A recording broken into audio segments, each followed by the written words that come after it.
You know that feeling when you're trying to get ahead financially, but it just feels like you're fighting against all this confusing information and taxes. Yeah, it feels like an uphill battle sometimes. Or maybe swimming upstream. Exactly. Lance Baleen, he's a CFP, uses that exact image in his book, like salmon swimming upstream. So today, we're going to try and, well, find a more direct route. That's the plan. We're doing a deep dive into building wealth, smartly, while keeping that tax bill as low as possible. We're using insights from Lance Baleen, his ebook, More Wealth, Less Taxes, his background. Right. Over 2 decades of experience there. And we're also looking closely at the capital gains tax picture for 2025. Financial Samurai has some really detailed info on that. Okay, so our mission for you listening is pretty clear. Pull out those practical, tested strategies, the ones that help you keep more of your money and build wealth without giving too much away in taxes. Makes sense. So let's start with Baleen. What's his background? What perspective is he bringing to this? Well, what's really interesting, I think, is how early he started thinking about money. On the Believe podcast, he mentioned mowing lawns when he was just 13. 13, wow. Yeah, actually earning money that young. It probably gave him a real appreciation for what it takes and why managing it well is so important. You can see how that would stick with you. Yeah. And it definitely seems like his career path reflects that, focusing on strategic planning and really zeroing in on tax efficiency. Totally. That don't swim upstream idea from his book's intro, it's all about finding those easier paths, the ones that are more tax advantaged, instead of just fighting against the current, so to speak. He wants you to find the natural flow towards financial independence. Exactly. And he runs Lighthouse Financial. He's a certified financial planner, clearly committed to the profession. Right. And, just looking at the public records, his FINRA broker check report shows he used to be registered with Equitable Advisors and Equitable Life, though he isn't currently. Now, for a full picture, we should mention the report does list some past customer disputes. 11, looks like. 10 were settled, 1 closed with no action. And it's important context, right? It's the kind of public information you can look into for any financial pro.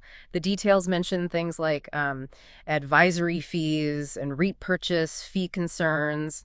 Those cases were settled. Yeah, and we're not digging into the details or judging anything here. It's just about transparency, making sure you have the full context from the available information. Absolutely. Okay, so with that background, let's get into his core strategies from More Wealth, Less Taxes.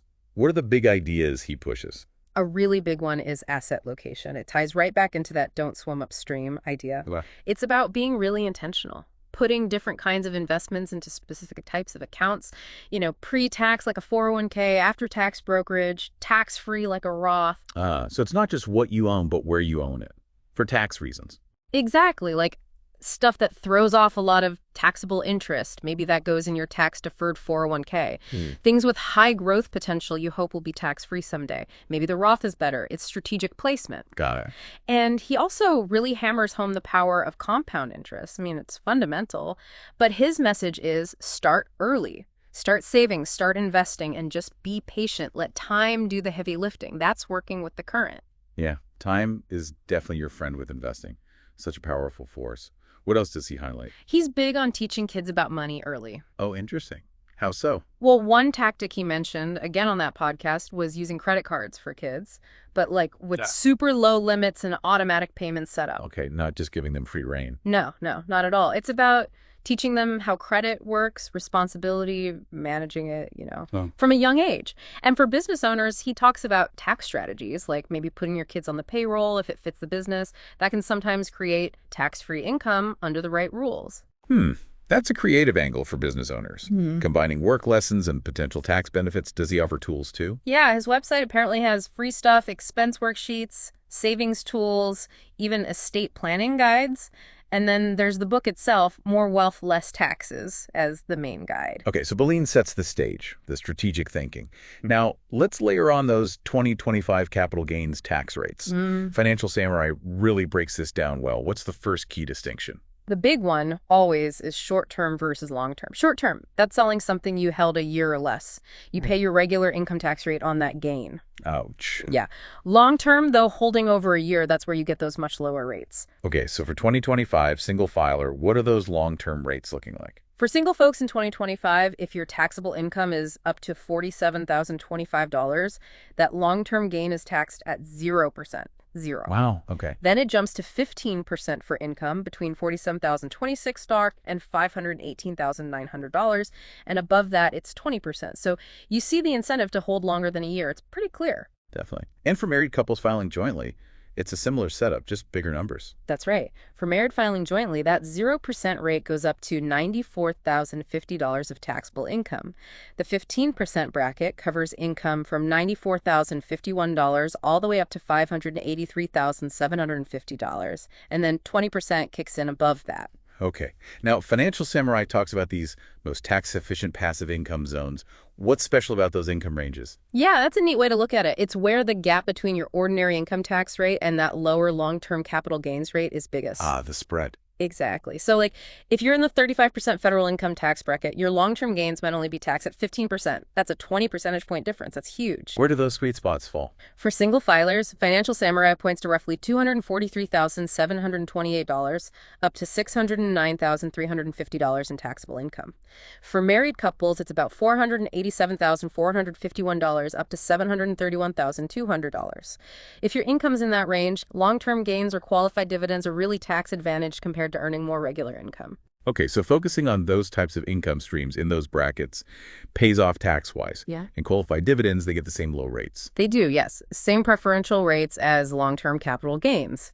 But there's another thing to keep in mind for higher earners. Uh-oh. What's that? The net investment income tax, or NII tax. It's an extra 3.8%. On top of the capital gains tax. Yep, on top. It applies if your modified adjusted gross income, MAGI, is over $200,000 for single filers or over $250,000 for married filing jointly. So it's another layer of tax on investment income for higher earners. Right, 3.8% adds up. Okay, Financial Samurai uses examples showing how gains are taxed with regular income. What's the main takeaway there? The crucial point is that your total taxable income dictates your capital gains bracket. It's not like the gains are taxed in a vacuum. Okay. So even though there's a 0% bracket, if your salary or other income already pushes you into, say, the 15% or 20% capital gains bracket territory, well, your gains will be taxed at that rate. Your ordinary income fills up the lower brackets first, then the capital gains get layered on top. That's super important. It's the whole picture, not just the gain itself.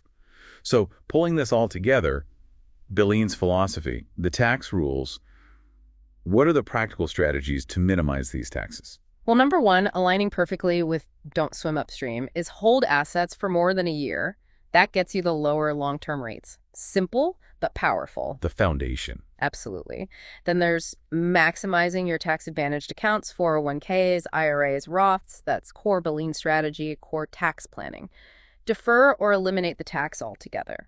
Some people even talk about holding forever and borrowing against assets, but that's more complex. Sure, that has its own risks. Yeah. What about managing taxes within a regular brokerage account? Good question. Rebalancing using dividends instead of selling appreciated shares can help avoid triggering gains. And definitely use tax losses. Carry those losses forward to offset future gains. You can even deduct up to $3,000 of net losses against ordinary income each year. Right, loss harvesting. Yeah, and some robo-advisors do that automatically, which can be helpful. Financial Samurai also mentioned hitting those minimum passive income targets for potentially tax-free gains. Can you remind us of those? Sure. If you have very little or no other taxable income, you could potentially realize gains tax-free within those 0% brackets. For 2025, that's up to $47,025 for single filers and $94,050 for married couples. And just to put that in perspective, generating that much income at, say, a 4% return. You'd need roughly $1.2 million invested for the single target and about $2.4 million for the married target. Gives you a sense of scale. It does. And there was one more trick, using the standard deduction. Yeah, kind of clever. The idea is you could hold some bonds that pay taxable interest, enough interest to basically fill up your standard deduction. $14,600 single, $29,200 married in 2024, adjust for inflation. That income is offset by the deduction, so it's tax-free. Then your capital gains start getting layered on top, potentially starting in that 0% bracket. Interesting way to create another tax-free layer. But always remember, these are federal rates. You've still got state taxes to think about, depending on where you live. Crucial point.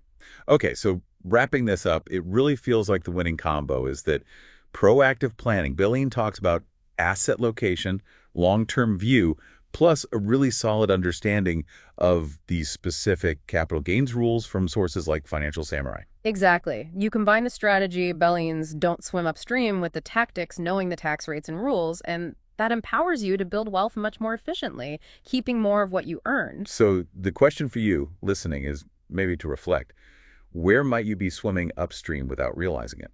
Are you using asset location effectively? Are you truly investing for the long term to get those better tax rates? Yeah, and thinking about 2025 specifically, are there any tweaks you could make based on these rates and brackets? Maybe holding something a bit longer or realizing gains more strategically? It's all about understanding those currents Yeah. and then using them to help you get where you want to go financially. Some food for thought there.